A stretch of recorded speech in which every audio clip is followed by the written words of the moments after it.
What's going on in the brain of your boss, your manager, your CEO? How do they think, and how are they making decisions? And why do the things that they think about doing seem so different from what you are thinking about as well? Sometimes their strategy or their direction or what they choose to kind of emphasize or talk about in group meetings or whatever seems to you to be a little odd. It's not exactly what I'd be talking about if we were in this situation and I was running that. So I want to visit with you very briefly here and explain a real fundamental thing that takes longer, frankly, to explain it than we have in this show at this moment, but we're going to go into it anyway.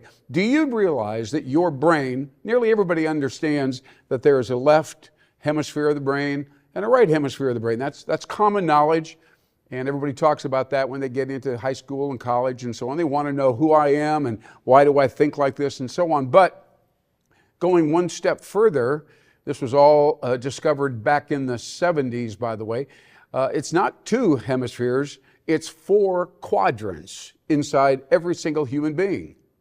And I'm going to talk about those 4 quadrants quickly because we tend to think in one of those 4 quadrants in the ways that neurology pushes us. It seems very natural to us.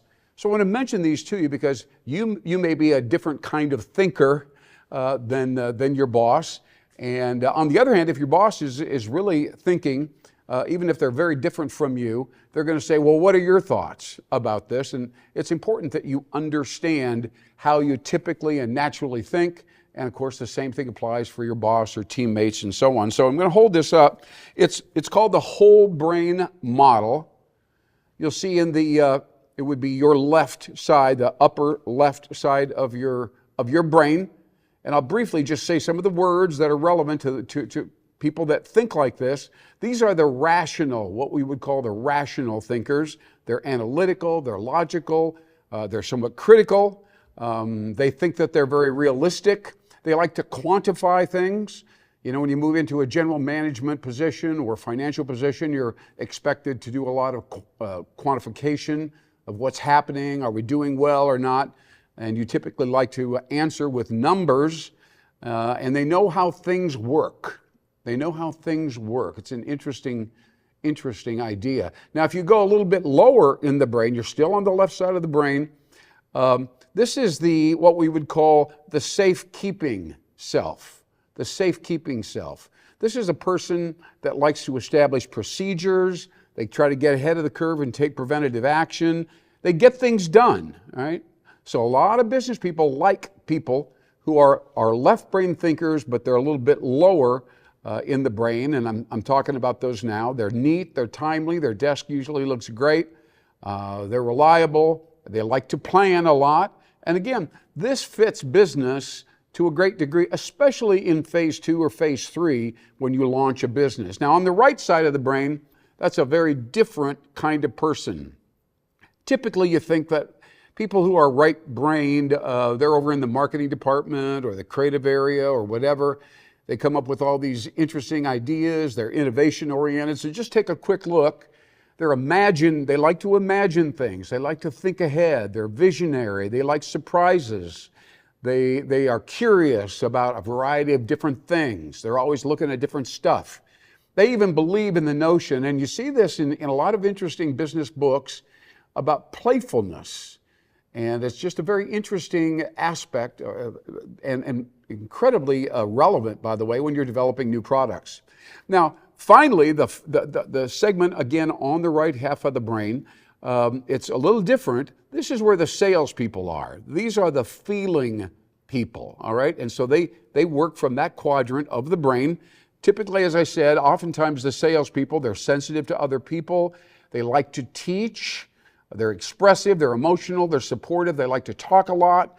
They feel things. That feels like we're on track. It feels like the customer really likes us. You know, you'll hear these kinds of statements coming from people that are right-brained and then in the lower portion of the brain. That would be the limbic, lower right-hand area. So that is a fascinating thing, and entire courses have been written to understand the quadrants, these 4 quadrants of the brain, and how that translates into business, the brand, the personality of the company, the kinds of ways that we go out into the field, how we design our facility, what the office looks like.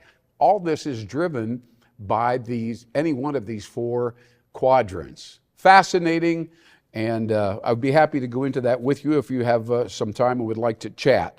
Now, we're going to move the conversation right now to, I think, possibly one of the most important ideas or things that we need to tackle.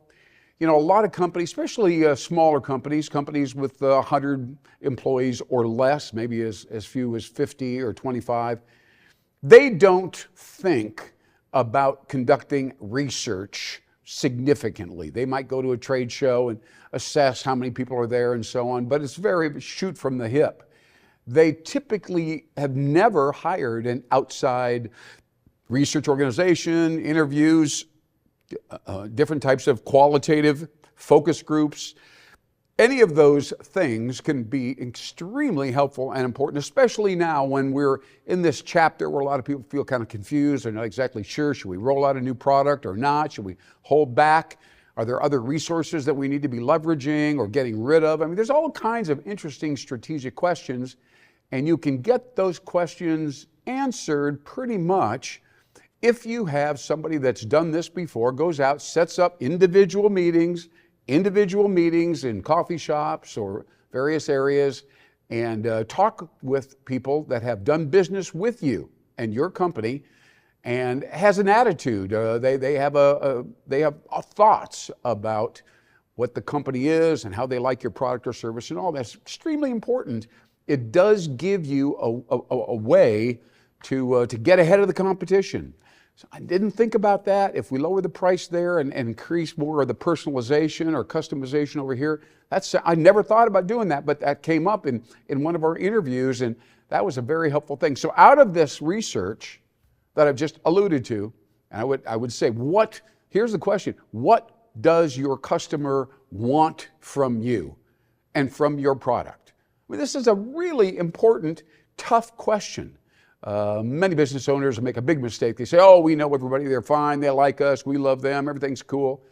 And of course, as we all know, this is a cliche, as we all know, the world is changing rapidly. A lot of people are thinking a lot of different things. There's some new companies that have new technologies. They're grabbing your customer, or at least grabbing their attention. A lot of very interesting implications as this change wave kind of comes over us. AI is, of course, among the most important, but there are other change catalysts as well.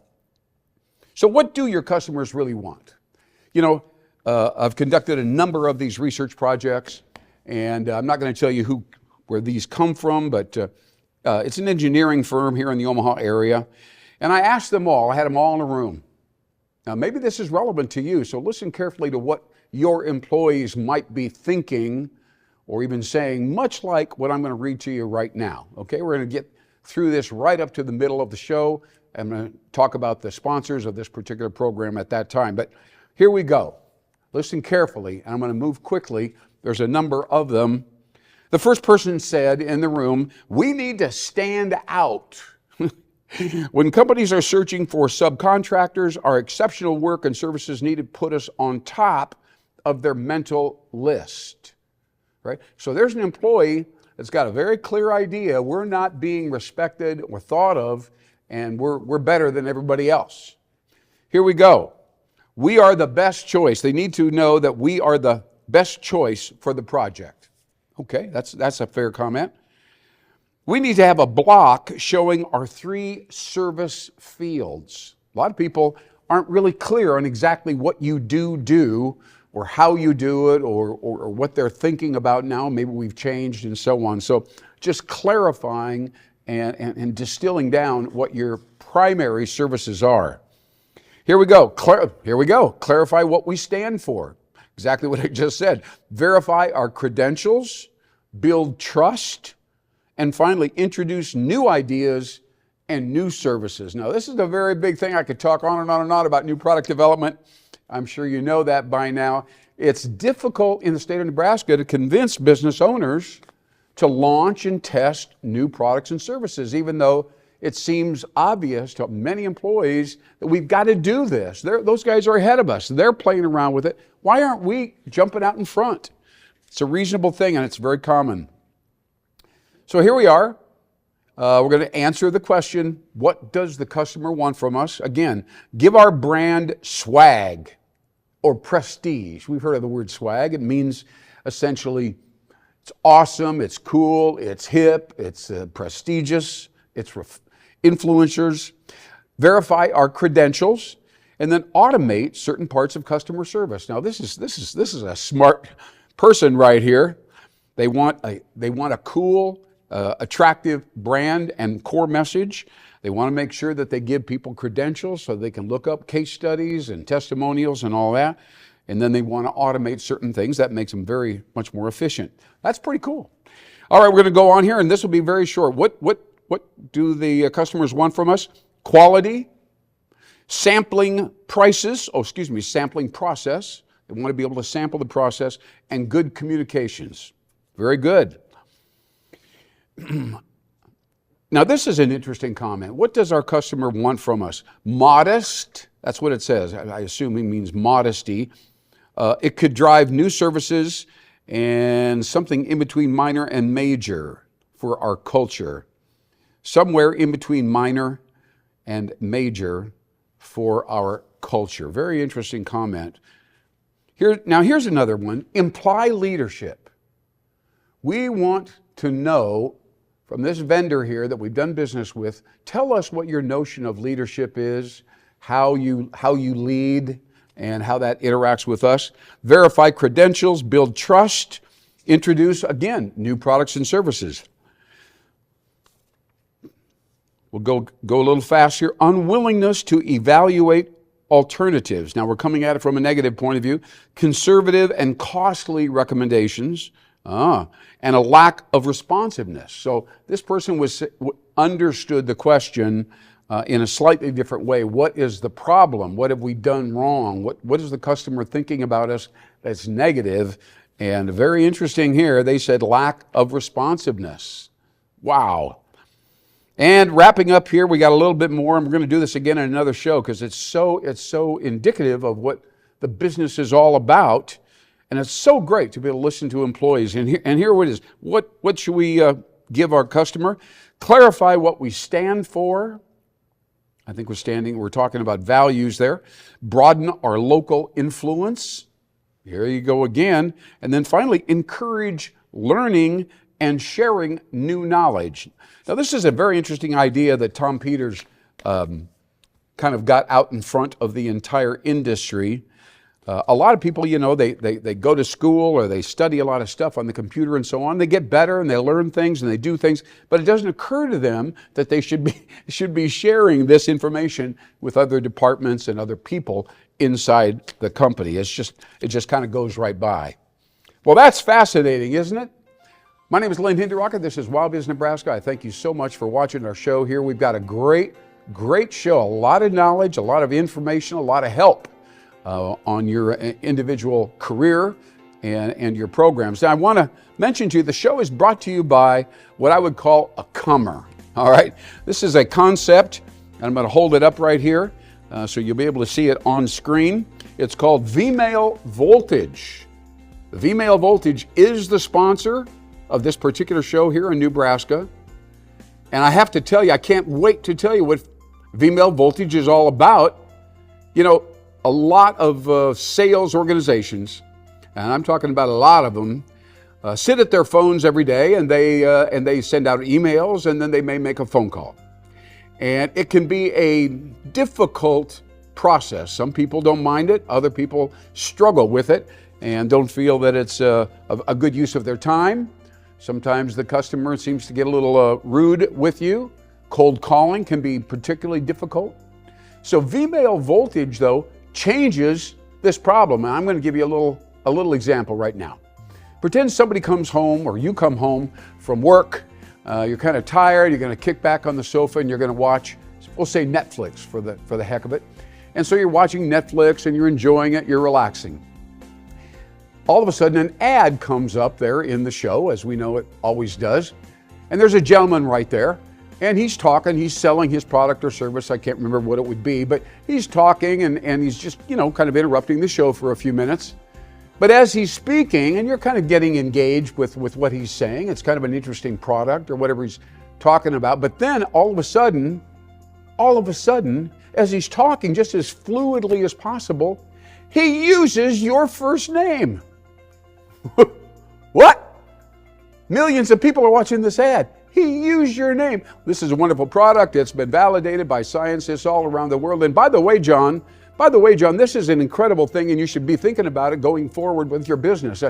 And by the way, John, da-da-da-da-da-da-da-da. Now, your name is John. You're sitting on the sofa. You're wondering, whoa, honey, come here. What is happening with our millions of people are watching this? He used my first name. No, yeah, he used my first name. Like he was like he was the only one selling this product. I don't understand. All right, it's pretty engaging, pretty exciting, huh? This is roughly what V-Mail Voltage does. V-Mail Voltage features a TV talk show host who is sending out a video, and by the way, this video has no clicks, no links, nothing that the recipient has to do. All right, all of a sudden, there comes the computer, turn on the email, we'll see what I got today. Up comes, whew, and here comes a gentleman right there, and he's talking to you with your first name, very professional, and he's talking about what's happening and what is going on in your world and your industry. And we look at you and we see you got some problems in here, and it's a very difficult thing. But I happen to know some people over here, a vendor. You probably know them, but they haven't talked to you for a long time, and they have an incredible value, an incredible service. It's perfect for you, John, and I can't wait for you, the two of you, to visit. I'm endorsing them. I stand behind them. They're going to give you a quick call. Thank you so much for watching. I'll let you go for now. Bye-bye. See? That's how it'll be. It'll be like a 3-minute intro customized for just one person. One person. All right? So then, maybe 5 minutes, maybe later, they open up, this video, see? And they see it and they hear what I just went through right now, and it's kind of cool, but they've never seen that before. And who is this guy? And he's talking, he's saying very interesting things. All right, so we know that we're engaging the prospect. The V-Mail video is extremely engaging, and only 2, 3, 4 minutes at the most. Then the V-Mail people find out, did they indeed open the email? They send the email out, of course, and they see the whole thing, and we know right away, whether or not they open it up. And then the V-Mail team calls the client and says, Harry, he opened up the V-Mail. You better give him a call. I'm sure he'll take your call, and he'll be delighted, because this V-Mail had all this information. It was fascinating and upbeat and loose and relaxing, and I'm sure he'll be comfortable visiting with you. And on it goes. So customization one-on-one for a sales organization gives them a way to get their foot in the door, and rapport with the brand and the company and so on has already been established. It's a fascinating thing, V-Mail Voltage. Nobody anywhere has V-Mail Voltage except for this organization here in Omaha, Nebraska. I encourage you to check it out. That's V-Mail Voltage. Take a look. I think you'll see it will be a tremendous prospecting catalyst, and will give you the opportunity to hire more salespeople who are eager to make calls after this video has been watched, even though it's only 2, 3, 4 minutes. Incredible, incredible. All right, so that's V-Mail Voltage. We're right back here in WowBiz, Nebraska. And I have to tell you right here, I occasionally have the opportunity to work with or attend meetings that the Nebraska Chamber of Commerce organizes. They do some great research around the entire state, right? You might know that already. That's one of their core responsibilities, right? And So I've got a piece of research right here. This is kind of a distillation. I'm going to hold it up. It's a little bit messy, this particular sheet, but you'll see the Nebraska Chamber logo and so on, and you'll see some markers and so on as you take a look, a quick scan. And what they uncovered in both the business category and in the community or civic category is that there are 40, count them, 40 barriers to growth, 40 problems, shall we say. And that's a lot. And it's a big challenge. So, but Nebraska, which of course is the firm that I operate, doesn't have 40 barriers. We have 40 solutions, or excuse me, 9 or 10 solutions. I apologize, 9 or 10 out of the 40, we can solve these problems, 9 or 10 of them, and really make a difference across the state. We don't claim, of course, to be able to solve all the problems everywhere and all that, but there are 9 or 10 problems, and I'll briefly touch on them quickly. Hiring a skilled workforce, extremely important. Customizing a workforce solution, and by the way, that means minimizing and preventing rapid turnover amongst the employees, making them happy and enjoy and be involved with the company. And here's the third one, diversity. Diversity, obviously, the more different perspectives you have on your business and the customers and so on, the easier it is to innovate, come up with new, fresh ideas and so on. Continuing forward, how to embrace change and innovation. Now, this is a big topic. It is something that this consulting firm, Nebraska, excels in. Finding new customers and keeping them, again, very similar. That's a core marketing concept. And then doubt, the final one is doubt in the ability to grow. So there's a psychological dimension and a philosophical dimension in every community, whether it's Beatrice, Nebraska City, Norfolk, whatever it is, Fremont, all across the entire state, people are saying, can we actually do this, right? Can we get people to move in here?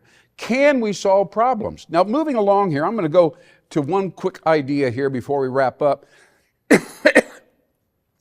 Right here on WowBiz Nebraska, and that has to do with this book. You can see right here, it's a blue covered book, it says Relevance. These are a couple of researchers, very bright, and they have a very interesting idea in here, and I'm going to prove that to you.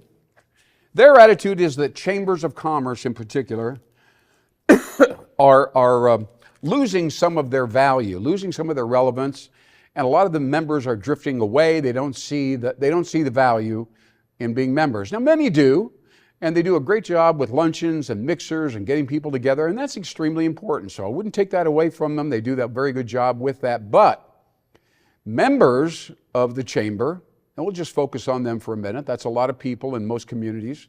Remember, there's 183 communities in Nebraska that those are communities with 2,500 people or more, and most of them have a Chamber of Commerce office and so on, and maybe one person, maybe half a dozen, it just depends.